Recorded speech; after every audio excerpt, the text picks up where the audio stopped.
The news hit hard. LeBron James is expected to miss the beginning of the regular season, potentially up to a month. That's not just a few games. We could be looking at him sitting out the first 5, maybe even the first 10 matchups. Now, how big of a deal is that? Well, it depends. It depends on how the Lakers come out of the gate.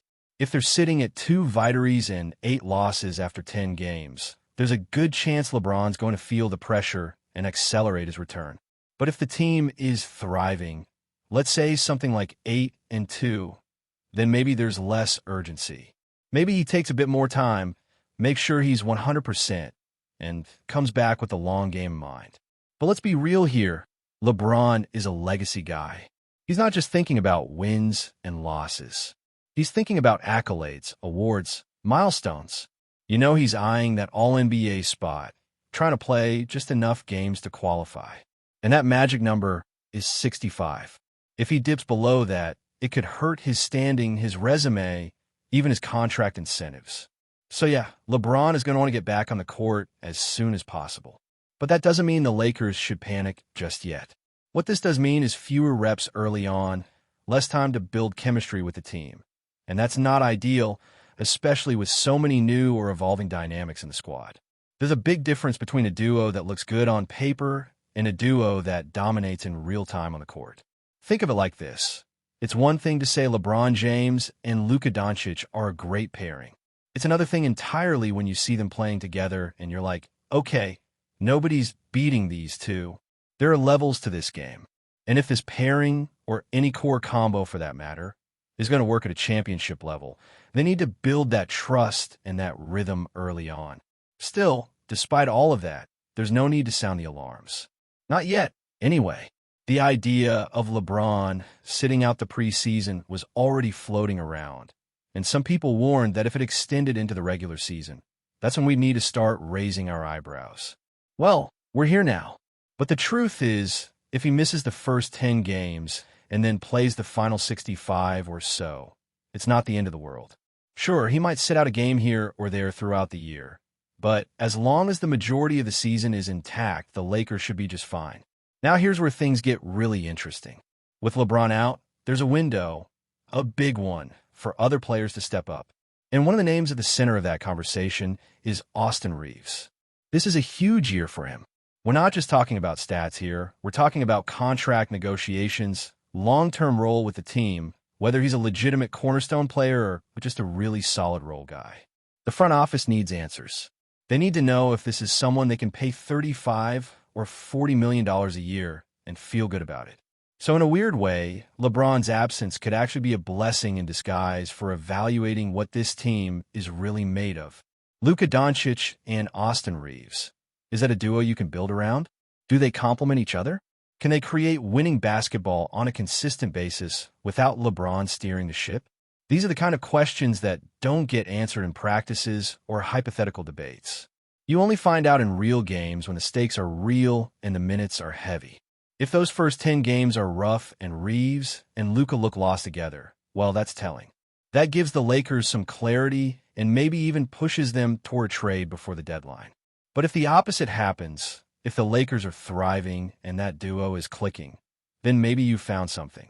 Maybe it's not just a temporary patch while LeBron heals up. Maybe it's the future. We've seen flashes before. We've seen Austin Reaves walk into Boston with a bunch of second stringers and flat out embarrass the Celtics.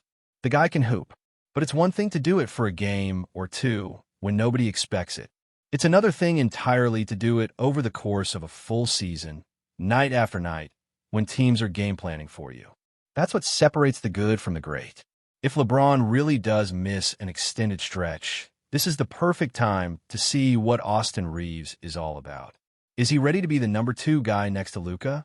Or even number 3 behind DeAndre Ayton, depending on how things shake out? Does he have the consistency, the mentality, the all-around game to handle that kind of pressure? We already know his numbers without LeBron are impressive. 28 points, 6 rebounds, 8 assists. That's borderline all-star production. Now, no one's expecting him to average that all season, especially with Luka dominating the ball. But can he be a 23, 5-6 guy? If so, that changes things. That justifies a 30 to 35, million payday. That makes him part of your long-term foundation. And that's really what this season is about for the Lakers. Finding that foundation. Luka is obviously the guy. That's not up for debate. But who's riding with him for the next 5 to 7 years? Is it Austin Reeves? Is it DeAndre Ayton? What about some of the younger guys like Jake LaRavia or Rui Hachimura? This stretch without LeBron could bring a lot of those answers to light. And look, we've seen this formula before.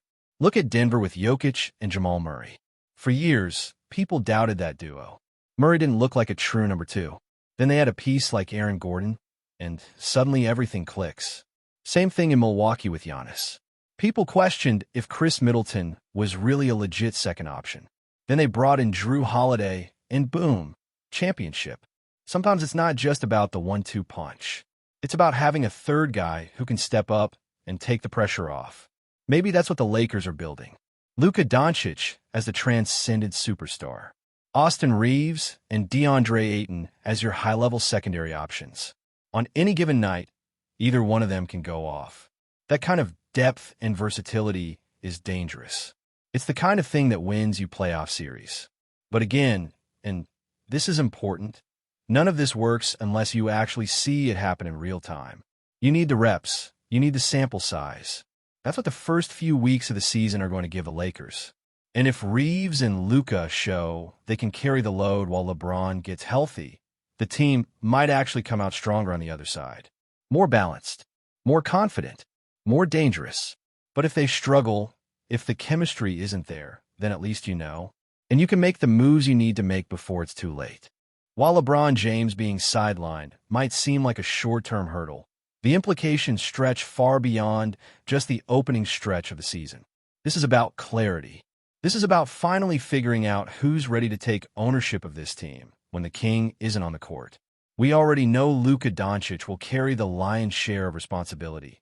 That's a given, but this is a real-time test for everyone else on the roster. It's not just about whether the Lakers can win games without LeBron. It's about how they win, who steps up, and what pieces actually fit next to Luka long-term. This moment right here is huge for Austin Reeves. People have seen the talent. They've seen the spark. But now comes the question of whether he can sustain it, lead with it, and do it while carrying more offensive and defensive weight. Without LeBron, Reeves isn't just getting more minutes. He's getting more responsibility. Every possession matters more. Every mistake is magnified. Every great game builds his case for a massive contract down the line. The Lakers are going to have to decide if he's a $35 to $40 million guy, and they can't afford to guess. They need real proof. Can he average 23 to 25 points per night next to Luka and still bring consistent playmaking and perimeter defense? Can he be the engine behind the second unit and close games when it matters? What makes this so intriguing is that the Lakers aren't lacking in depth. They have a solid supporting cast, and guys like DeAndre Ayton, Rui Hachimura, Jake LaRavia, Marcus Smart, Gabe Vincent, all of them are going to get their shot. DeAndre, in particular, has a chance to completely redefine how he's viewed in this league.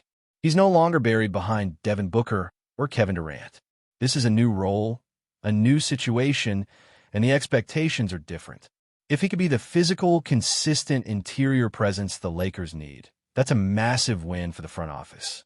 The absence of LeBron also opens up a different kind of pressure test.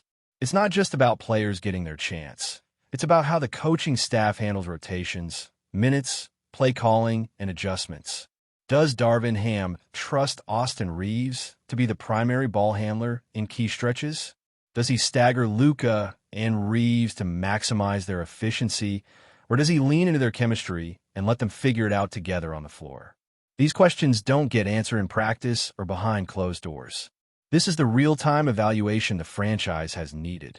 Think about the financial side of this, too. The new collective bargaining agreement changes everything. Teams can't just throw money at problems anymore.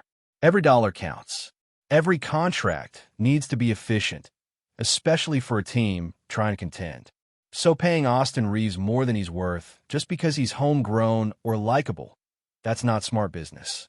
But if he earns it, if he proves that next to Luka and DeAndre, he can be a consistent third option who occasionally steps up like a number 2, then suddenly Paying him $35 million doesn't feel like a gamble. It feels like a calculated investment in your core. There's also the chemistry factor. This isn't just about talent. It's about fit. The Russell Westbrook era showed that talent without fit can lead to disaster. You can have all the names, all the skill, but if the pieces don't complement each other, you're stuck. That's why the stretch is so valuable. It gives the Lakers a chance to see if Reeves and Luka naturally play off each other. Does Luka make Reeves better? Does Reeves make Luka's job easier? Can they read each other in transition, off pick and rolls, in crunch time? There's also the wild card element of a guy like Rui Hachimura. Rui's had flashes. We've seen him explode in the playoffs. We've seen him fade in the background when things don't go his way. So now, in this stretch without LeBron, does he step up? Does he become a more consistent presence on both ends? Does he finally lock in defensively and show that he can be a reliable third or fourth piece on a contending team? And what about the young guys like Jake LaRavia? This is his shot, not just to get minutes, but to prove that he belongs in the rotation.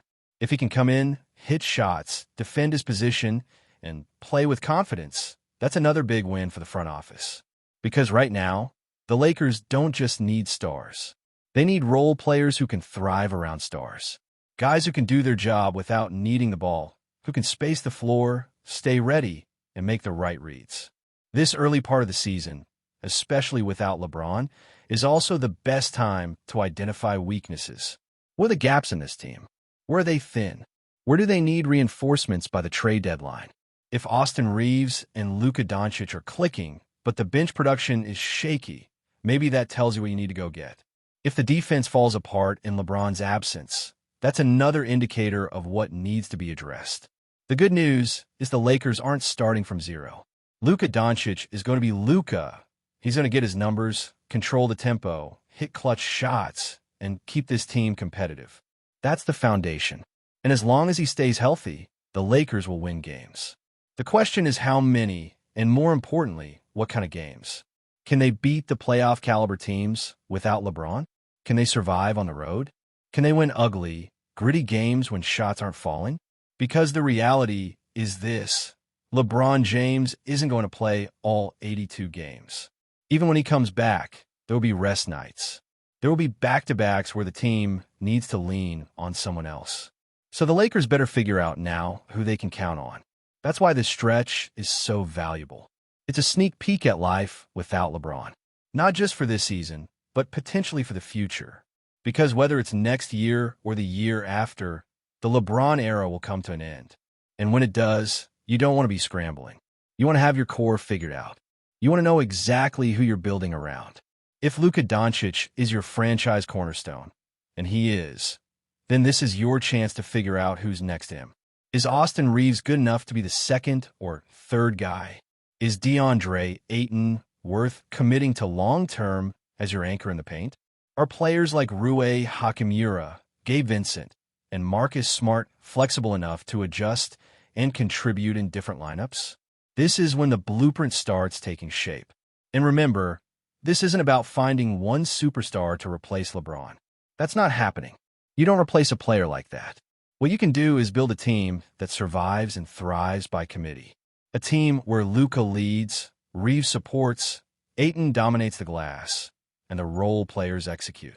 If that identity starts to form now, then when LeBron returns, the team is even stronger.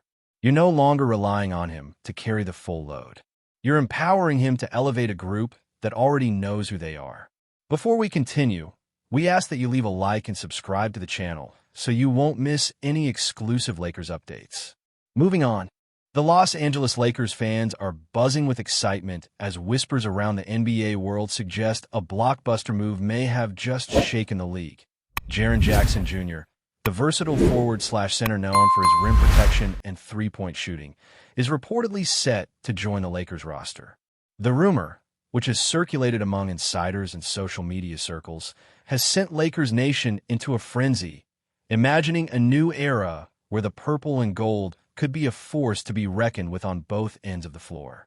Jackson, whose defensive instincts and shot-blocking ability have been widely praised, would bring a much-needed presence in the paint for a Lakers team looking to reclaim its dominant stature. The chatter hints that the Lakers front office has been quietly negotiating behind the scenes, and sources close to the team say the energy around the franchise is electric as fans flood arenas, online forums, and social media with speculation about how Jackson's arrival could reshape the team's dynamics. While the deal hasn't been officially announced, the excitement is palpable. Lakers supporters are already imagining the synergy between Jackson and the team's current stars, wondering how his long-range shooting and elite defensive skills might open up the floor for Anthony Davis and LeBron James. Analysts have begun debating the potential impact, with some suggesting Jackson could be the X factor that finally pushes the Lakers past their rivals in the Western Conference. Even without confirmation, the buzz is undeniable. From buzzer-beater scenarios to clutch defensive stops, fans are envisioning a Lakers squad that can compete at the highest level, blending experience, star power, and now, potentially, the youthful energy and versatility of Jackson. Conversations at sports bars, social media threads, and local gyms revolve around one question. Could this be the missing piece that transforms the Lakers into a championship contender once again? For now, it remains a tantalizing rumor, but one thing is certain. Lakers Nation is ready to celebrate, dream, and imagine a future where JAREN Jackson Jr. dons the purple and gold, redefining the team's identity and sending ripples of anticipation through basketball fans everywhere. The Lakers rumor mill is alive, and the excitement shows no sign of slowing down. Stay informed exclusively about Los Angeles Lakers news. Subscribe to our channel and hit the like button to keep receiving daily updates. Also, share your opinion on the news in the comments, as your contribution is crucial for the Lakers. Stay tuned for the next video.